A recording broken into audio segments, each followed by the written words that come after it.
तो चलिए आज ऑपरेंट कंडीशनिंग के उस कोड को डिकोड करते हैं जिसे समझना मतलब टीचिंग एग्जाम्स में अपनी सीट पक्की करने जैसा है।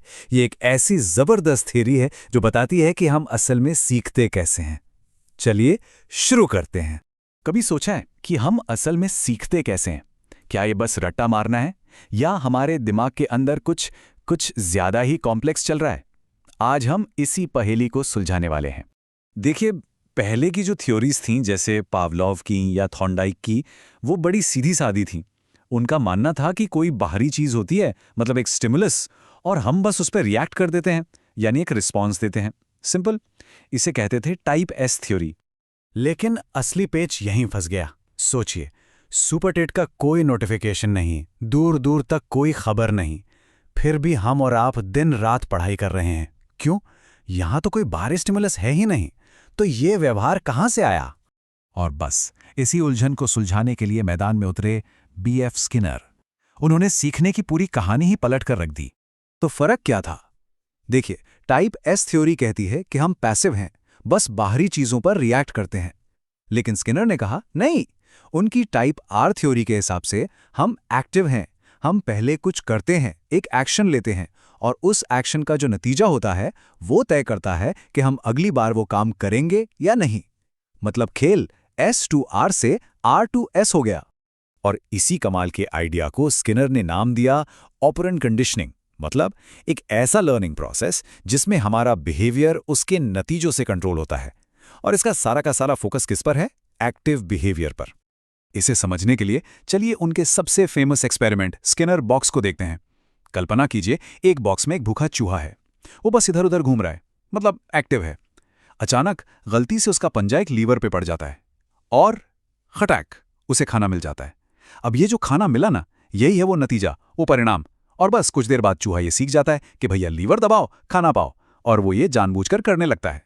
तो सवाल ये है कि वो क्या चीज थी जिसने चूहे को लिवर दबाने पर मजबूर कर दिया? वो था पुनर्बलन, यानी रीइंफोर्समेंट। और मैं बता दूं, ये स्किनर की थियरी का दिल है, उसका इंजन है। यही वो ताकत है जो किसी भी व्यवहार को बार बार करवाने की हिम्मत देती है। वैसे ये आइडिया एकदम से हवा में नहीं आया था। इसकी जड़ें थॉर्नडाइक के लॉ ऑफ इफेक्ट या प्रभाव के नियम में हैं। वो पहले ही कह चुके थे कि जिस काम का नतीजा अच्छा, संतोषजनक होता है, हम उसे दोबारा करते हैं। स्किनर ने बस इसी आइडिया को एक नया लेवल दे दिया। अब देखिए, ये जो पुनर्बलन है, ये दो तरह का होता है। पहला, पॉजिटिव। इसमें कुछ अच्छा जोड़ा जाता है ताकि व्यवहार बढ़े। जैसे अच्छे नंबर आए तो लैपटॉप मिल गया, सिंपल। दूसरा, नेगेटिव। यहां कुछ बुरा हटा लिया जाता है ताकि व्यवहार बढ़े। जैसे चालान के डर से बचने के लिए हेलमेट पहनना। यहां चालान का डर हट रहा है, इसलिए हेलमेट पहनने का व्यवहार बढ़ रहा है। और एग्जाम में सबसे बड़ी गलती यही होती है। सब लोग नेगेटिव रीइंफोर्समेंट को सजा समझ लेते हैं। नहीं, बिल्कुल नहीं।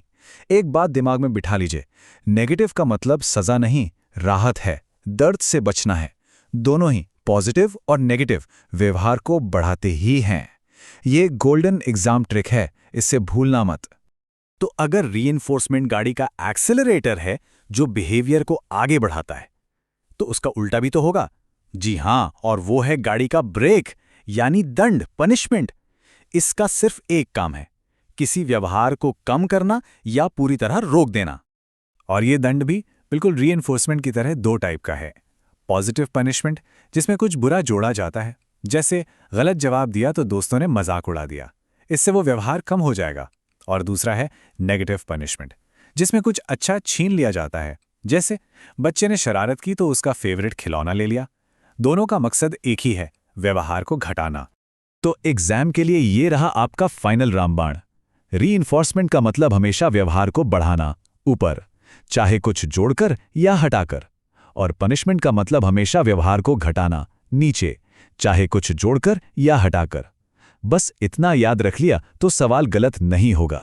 ठीक है, तो अब हम रूल्स तो समझ गए, पर असल जिंदगी में ये थियरी कैसे काम करती है?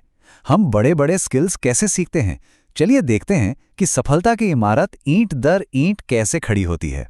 पहला तरीका है शेपिंग। हिंदी में कहते हैं आकृतिकरण। इसका मतलब है किसी बड़े लक्ष्य की तरफ जाने वाले हर छोटे छोटे सही कदम को शाबाशी देना, उसे रीइंफोर्स करना। जैसे एक मूर्तिकार पत्थर को धीरे धीरे तराश कर मूर्ति बनाता है, वैसे ही व्यवहार को आकार दिया जाता है।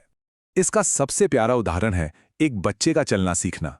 सोचिए, जब बच्चा पहली बार बस खड़ा होने की कोशिश करता है तो सब कितने खुश होते हैं। अरे वाह, ये है रीइंफोर्समेंट। फिर वो एक कदम लड़खड़ा कर लेता है और ज्यादा तालियां बजती हैं। यही लगातार मिलने वाली प्रशंसा और खुशी उसे धीरे धीरे चलना सिखा देती है। यही तो शेपिंग है। और दूसरा जबरदस्त कॉन्सेप्ट है चेनिंग, यानी श्रृंखलन। इसमें हम अलग अलग सीखे हुए व्यवहारों को एक चेन की तरह एक के बाद एक जोड़ देते हैं। यहां एक काम का खत्म होना ही पिछले काम के लिए इनाम और अगले काम के लिए इशारा बन जाता है। जैसे अपना करियर गोल ही देख लीजिए। पहला लक्ष्य टीचर बनना। जब ये हासिल हो गया तो ये अपने आप में एक इनाम है, और यही सफलता आपको पीसीएस की तैयारी के लिए मोटिवेट करती है। फिर पीसीएस क्लियर हुआ तो वो यूपीएससी के लिए एक मजबूत सीढ़ी बन जाती है। देखा, ये एक के बाद एक जुड़े व्यवहारों की एक चेन है। तो आखिर में एक बात तो साफ है, हमारी हर छोटी बड़ी सफलता इसी शेपिंग और चेनिंग का नतीजा है। तो अब सवाल खुद से पूछने का है, आज हम अपनी जिंदगी में किस व्यवहार को रीइंफोर्स कर रहे हैं और किस बड़े लक्ष्य की तरफ अपनी चेन बना रहे हैं।